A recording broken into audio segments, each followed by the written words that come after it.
Hello बच्चों, ये 40 number question देखते हैं। 41 नंबर। ज्योति व मीता एक फर्म में साझेदार हैं जो लाभ हानि का विभाजन बराबर अंश में करते हैं, बराबर भाग में बांटते हैं। उनकी स्थायी पूंजी इस प्रकार है। पूंजी जो है वो स्थायी है तो चालू खाता और पूंजी खाता दोनों बनते हैं, और पूंजी पर ब्याज बाकी सब जितने समायोजन है वो चालू खाता में जाते हैं।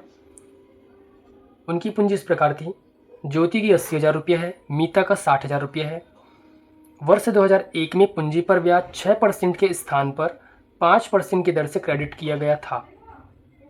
6% के स्थान पर 5% क्रेडिट किया गया, मतलब 5% जमा किया गया। 6% देना था, 5% दिया गया, तो कम दिया गया है। कम दिया गया मतलब 1% उसको और देंगे मतलब समाकलन पक्ष में एंट्री करेंगे। पूंजी पर ब्याज पूंजी खाता के या चालू खाता के समाकलन पक्ष में लिखते हैं, तो 1% समाकलन पक्ष में लिखेंगे। त्रुटि सुधार हेतु आवश्यक समायोजन प्रविष्टि दीजिए। हमको आवश्यक समायोजन प्रविष्टि देना है। यहाँ पे क्वेश्चन में थोड़ा सा पढ़िए ध्यान से। वर्ष 2001 में पूंजी पर ब्याज 6% के स्थान पर 5% की दर से क्रेडिट किया गया।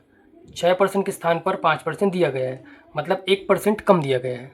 6% के स्थान पर मीन्स 6% देना था, 5% दिया गया है। दिया गया मतलब क्रेडिट किया गया, तो हमको 1% और देना है जो कि कम दिया गया है।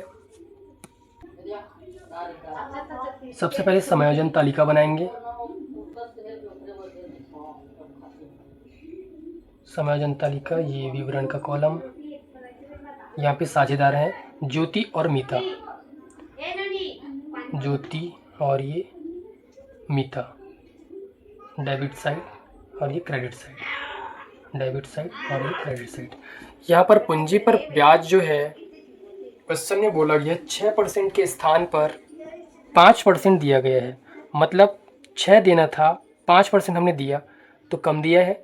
कम दिया मीन्स 1% और देना पड़ेगा। 1% देना पड़ेगा मीन्स जब पूंजी पर ब्याज हम देते हैं तो चालू खाता के समाकलन पक्ष में देते हैं या पूंजी खाता के समाकलन पक्ष में, तो यहाँ पे जितना कम दिए हैं उतना समाकलन पक्ष में देंगे। तो यहाँ पर पूंजी पर ब्याज देना है, क्रेडिट करना है, जमा करना है। निकालते हैं पूंजी पर ब्याज कितना कितना देना है। उनकी पूंजी है 80,000 रुपया और 60,000 रुपया। पूंजी पर ब्याज ज्योति की पूंजी है 80,000 रुपया और मीता की पूंजी है 60,000 रुपया। 60,000 रुपये का हमको 6% के स्थान पर 5% दिए हैं, मतलब 5% तो हमने दे ही दिया है, 1% बस बचा है, तो 1% हमको देना पड़ेगा। 1% और इसका भी 1%। इसका आएगा 800 रुपया और इसका 600 रुपया, मतलब 800 रुपया ज्योति को देना है पूंजी पर ब्याज, 600 रुपया मीता को देना है पूंजी पर ब्याज। अब देते हैं तो चालू खाता के कौन से पक्ष में लिखते हैं? समाकलन पक्ष में। समाकलन पक्ष में लिख देंगे 800 रुपया इसको देना है, 600 रुपया मीता को देना है। अब इसको नहीं दिए थे 800 रुपया 600 रुपया नहीं दिए थे, 5% दिए थे, तो ये पैसा कहाँ गया था? ये लाभ समझ के बढ़ गया था। अब उस लाभ समझ के बढ़ गया था, लाभ समझ के जमा हो गया था, तो लाभ की राशि को वापस मांगेंगे। वापस मांगते हैं तो कौन से पक्ष में लिखते हैं? विकलन पक्ष में। लाभ का विभाजन करेंगे। ज्योति और मीता जो है ये बराबर के साझेदार हैं, लाभ हानि जो है वो बराबर बराबर बांटते हैं, तो ये 600 और 800 को जोड़ेंगे। ये 1400 रुपये जो है ये राशि लाभ समझ के बढ़ गया था, उसको वापस मांगेंगे। वापस मांगते हैं तो ये विकलन पक्ष में लिखा होता है। 1400 रुपये को बराबर बराबर 1:1 में बांटेंगे, तो ये आएगा 700 रुपया हमने ज्योति से लिया और मीता से लिया 700 रुपया। ये हमने एंट्री कर लिया। उसके बाद योग और अंतर निकालते हैं।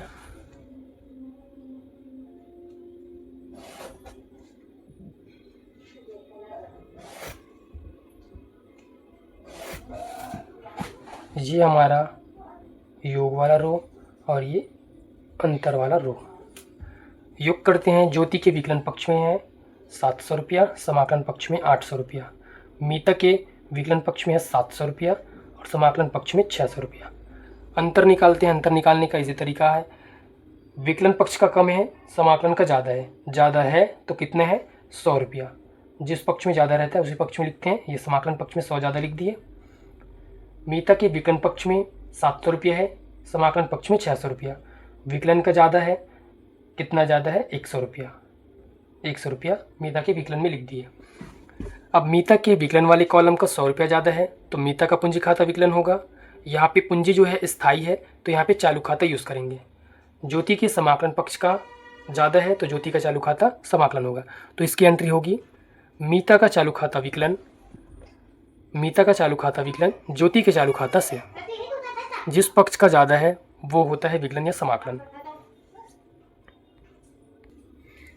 जी हमारा फॉर्मेट बन गया, खाता पृष्ठ, राशि विकलन, राशि समाकलन, समायोजन प्रविष्टि करेंगे हम। समायोजन प्रविष्टि, यहाँ पे जिस पक्ष का ज़्यादा है वो विकलन होता है। मीता के विकलन पक्ष का ज़्यादा है 100 रुपये से तो मीता का चालू खाता विकलन होगा। यहाँ पे पूंजी जो है स्थायी बोला गया है, स्थिर बोला गया है, तो हम यहाँ पे चालू खाता यूज़ करेंगे। मीता के विकलन पक्ष का ज़्यादा है तो मीता का चालू खाता विकलन होगा। ज्योति के समाकलन पक्ष का ज़्यादा है तो ज्योति का चालू खाता समाकलन होगा।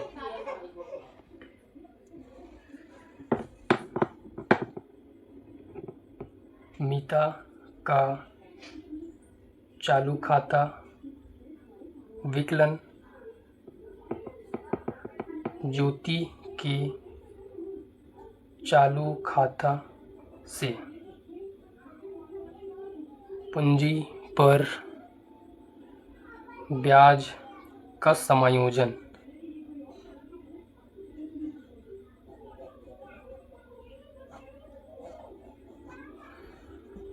₹100 विकलन में, 100 रुपया समाकलन में। जी हो गया हमारा समायोजन प्रविष्टि। Question number 41।